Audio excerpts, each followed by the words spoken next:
Welcome to my pub. I love the banter, I love the people that are in kitchens, I love the way that they work, I love the energy, I love the noise. This is the coach. So as you come in, down here is the bar, an open kitchen. Behind you. 2 burger, 1 chip, sorry, please. Pubs have been my life for over 20 years. 2 set chips crispy, please. Join me behind the scenes of this one to meet the team who've made it a Michelin-starred success. Any closer, we'll put a chef's jacket on you and an apron. And to share our secrets for cooking and serving exceptional food. If you're in a kitchen, it does feel like you're in this secret sect of people that just know something different to everybody else. And for the first time, I'm going to open the doors to my test kitchen, where I'll create classic pub-style dishes you can cook at home. Oh, look at that! This time, 15, please. it's the debut of a new dish on the Coach menu, Cornish sea bass with sauce Diane. It's just fantastic. And I create another amazing sea bass dish you can cook at home. Crisp it, flip it, butter it, all right? I'm also showcasing the freshest of ingredients with a courgette and goat's cheese starter. That's what you want. And these lip-smacking rhubarb crumble pots.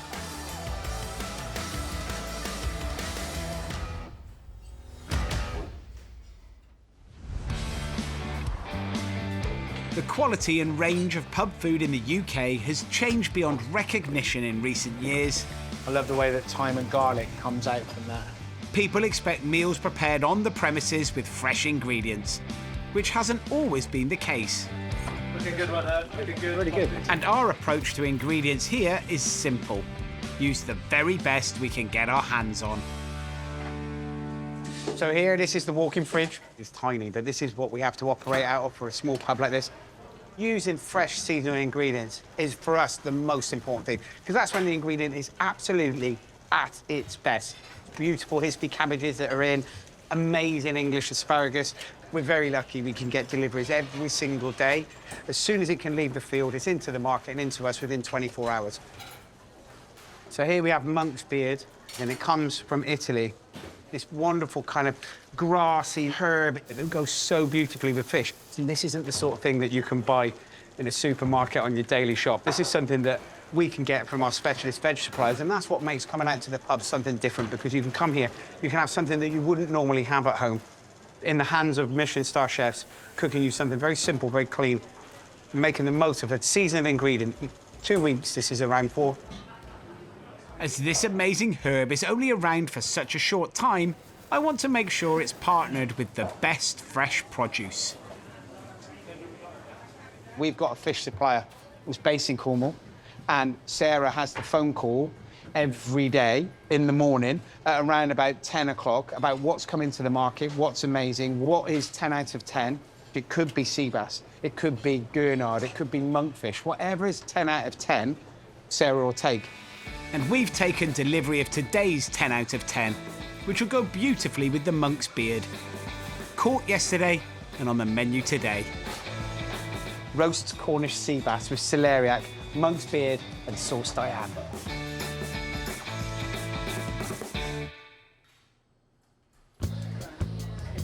Sea bass is a wonderful fish. That flesh in it, particularly when it's in season and at its best, is amazing. Tell me just about the seasonality of fish. You normally associate seasonality with just fruit and vegetables, but actually throughout the summertime you get wonderful plaice that come into the south coast. Then the colder waters bring in the pollocks and the cods and those kind of like deep and North Sea style fish. This is a whole fish, but it has been gutted.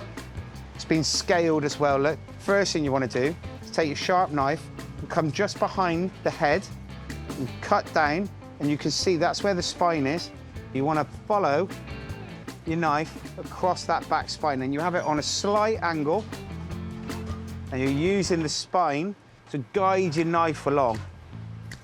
Christian used to work for our fish supplier. Christian, so when you worked on the fish prep, did you used to come that side of the rib cage? I would almost turn the fish around and go the other way.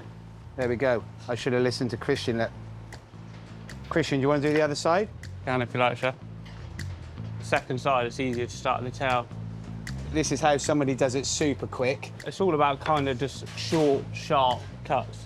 And I'm just pushing my knife down against the rib cage.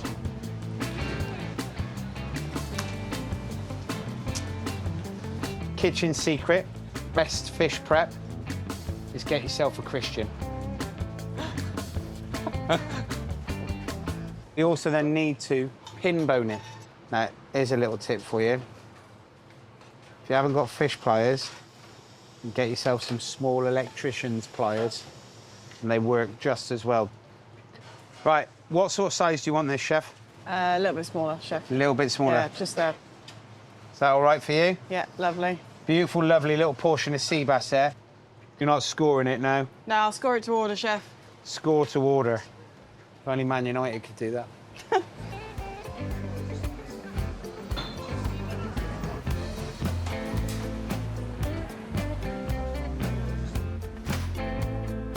So once the fish is all trimmed, I'm going to pop it into a brine. Now, I've got a brine here, which is 1 litre of water to 100 grams of salt. So that brining process helps to firm up that flesh, and the salt that's in it will help dry out the skin. I know it sounds bizarre, doesn't it, that we're putting into something wet to make it dry. To make it dry. It'll go in the fridge now for 20 minutes, OK? Then we'll take it out, pat it dry, go onto a lined tray with a cloth on it, ready for service. Put the timer on for 20 minutes, chef. Perfect. And while the fish is brining, I'm heading to my test kitchen to showcase a beautiful and rather underrated vegetable.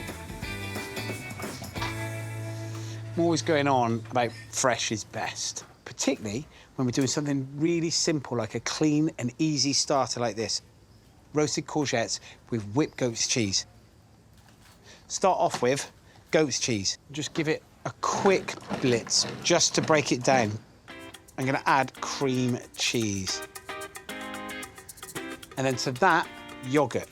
It's just that little bit of acidity that cuts through the richness. There's more acidity from the zest and juice of half a lemon. Lid on. And then pulse it just to start. Make sure it's creamy and smooth. And you can keep this to one side until you need it later. This, wash back up, please. I can get it back as quickly as possible. And topping the dish with herby toasted breadcrumbs. Remove the crust from a slice of sourdough and blitz to a crumb. Melt butter with a dash of olive oil and add the breadcrumbs. While they're toasting, chop some parsley and red chilli. How do you decide what to put on a menu? We need a beef dish. We need a chicken dish. We need a fish dish. And then you can start adding your little touches to it. What makes it seasonal, what makes it exciting. And pretty much all of it, all the time, always comes down to ingredients. Stir the herbs into the breadcrumbs and leave to cool. OK, so the next thing to go with it is our courgettes. Now, these are fresh in from the suppliers. There's 1 and 2 different types, Roman courgettes and a standard normal one. And look at creating shapes and texture. Texture is actually really exciting for the mouth. It also creates flavour. Things will soften, some things will go crispy, something might get a bit charred. Tom, did you used to cut yourself with a sharp knife? Obviously, you do it a lot more at the beginning. The jobs that you get as a young commis chef is a lot of chopping, but there's still always points where chefs will cut themselves. You know, it's part and parcel of it. Your daily life is dealing with things that are hot and things that are sharp. At some point, you're going to burn yourself. At some point, you're going to cut yourself. Heat virgin olive oil in a pan and add the courgettes. Don't move anything about just yet. You don't want it to steam. That bubbling frying noise, that's what we want. And you can see just here, they're beginning to go brown on the edges. And then start flicking them. They've started to caramelise. And that's what you want. And you can see that bit there. That's what I meant about cutting it at an angle. Add sliced garlic towards the end of cooking so it doesn't burn. Followed by a splash of sherry vinegar. Heat is off. Time to start plating up. Put a big dollop of that gorgeous creamy goat's cheese in the bottom of the plate. Then we'll put the courgettes on now. If you imagine this in the pub, the one thing that you cook to order when the check comes on, the courgettes. Then on top of that, the breadcrumbs. Finish with the last little grating of lemon zest. And then you get your lovely olive oil and drizzle that over the top. This is a beautiful starter. It's a perfect dish. The height of seasonality, fresh, crisp, delicious. And I've got 2 more dishes you can try at home. One using that wonderful sea bass, and the other a fresh way to do rhubarb and custard. I tell you what, it's going to eat absolutely delicious.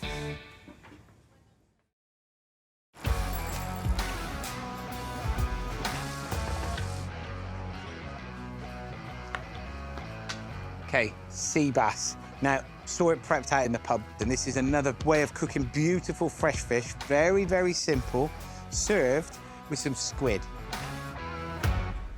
First thing I'm going to do is prep my fish. These little pieces we'll save for staff tea. We'll do little fish and chip kind of nuggety things, something like that, maybe even a fish pie if we've got time. And then portion your bass. And then across the top, just score it. Do you like going fishing, Tom? Oh, I love it. The idea of being closer to produce is really important for us as a team of chefs to all get out there and understand it. Last summer, we all went down to Cornwall and met our fish supplier, and we spent 2 days out on the boats. It was a good bit of banter. In fact, Sarah was the first one to catch a fish, and I think she caught the most as well. Or it might have been the other way around. Maybe she never caught one. I don't quite remember. All I know is that I got loads. Whilst the fish board is out, I'm going to chop up my squid.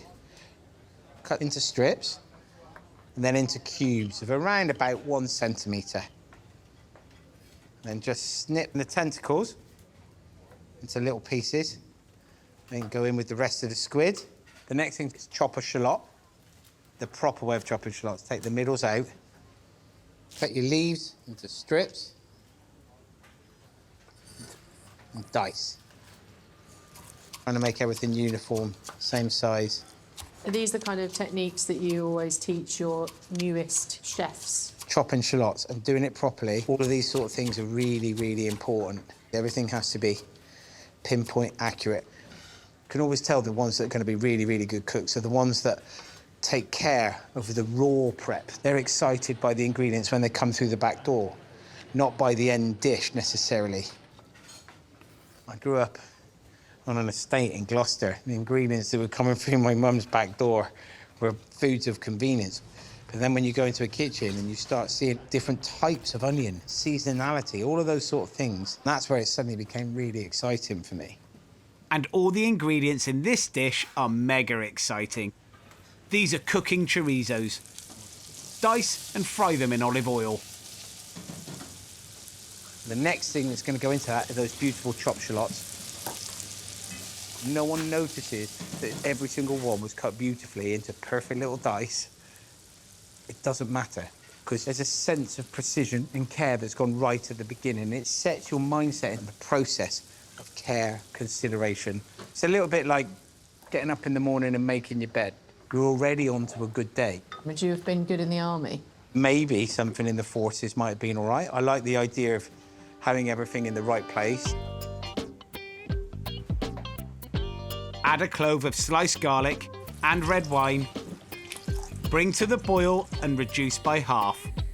Followed by baby plum tomatoes, water and passata, and the squid.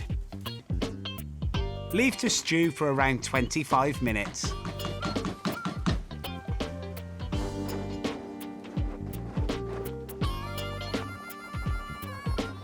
Smells wonderfully rich. It's amazing. I'm just going to put that to one side.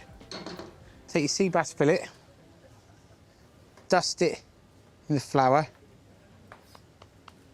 pat off any excess. And that's going to go nice and crispy in the pan. Squeeze of olive oil. Just hold your fingers on it, nice and gentle.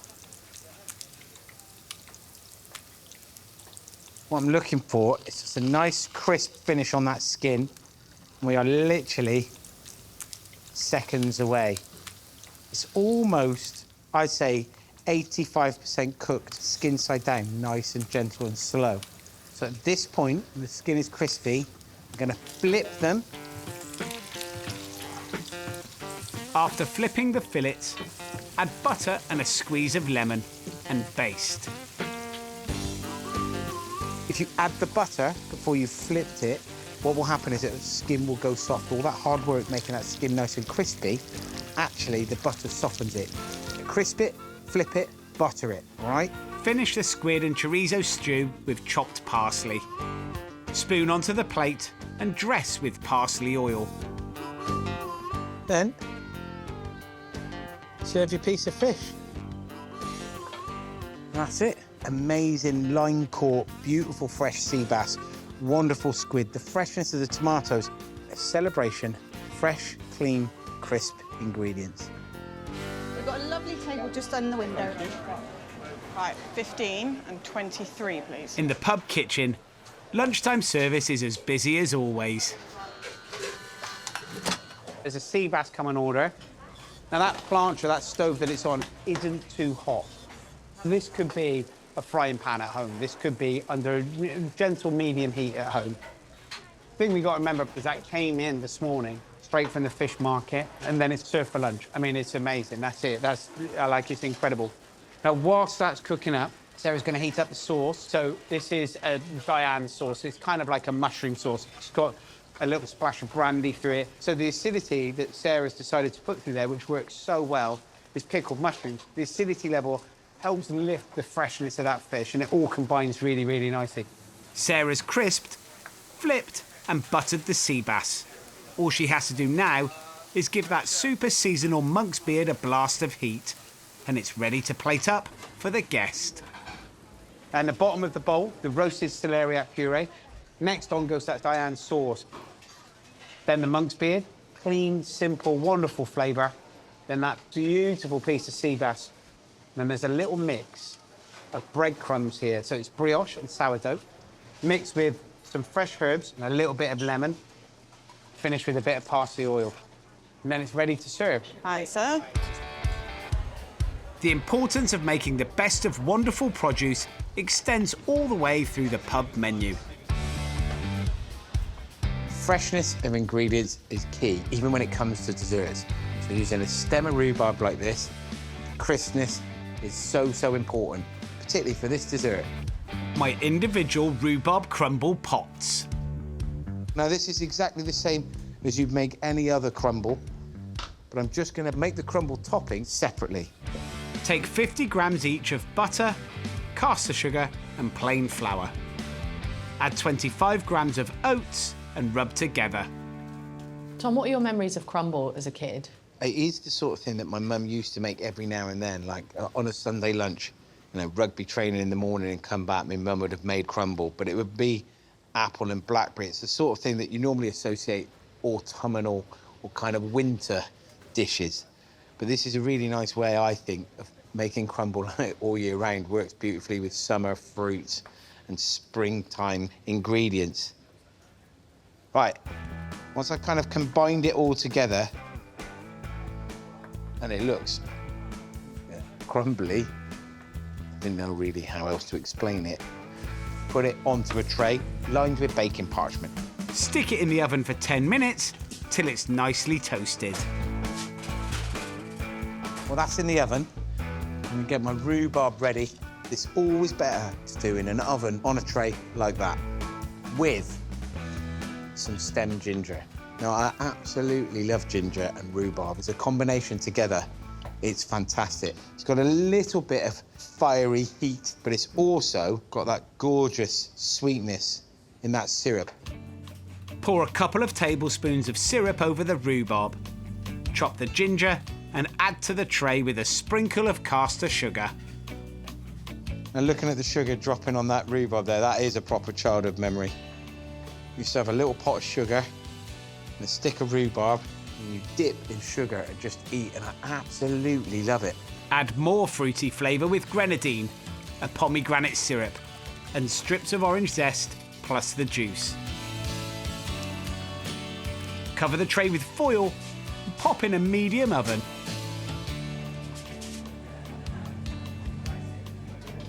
For an extra pub touch, I'm going to top each little crumble with more rhubarb, cooked another way.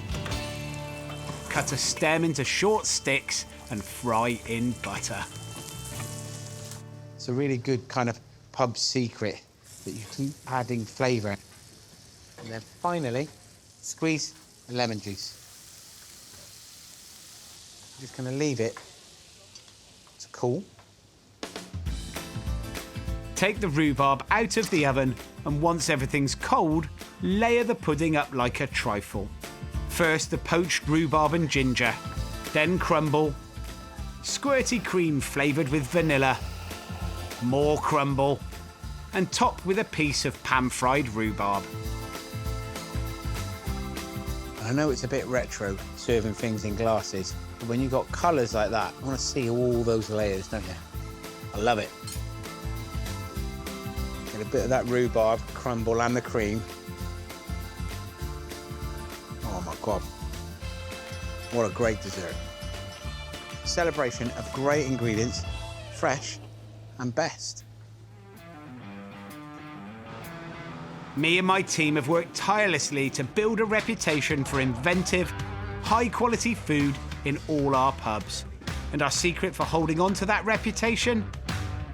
Never compromise on ingredients.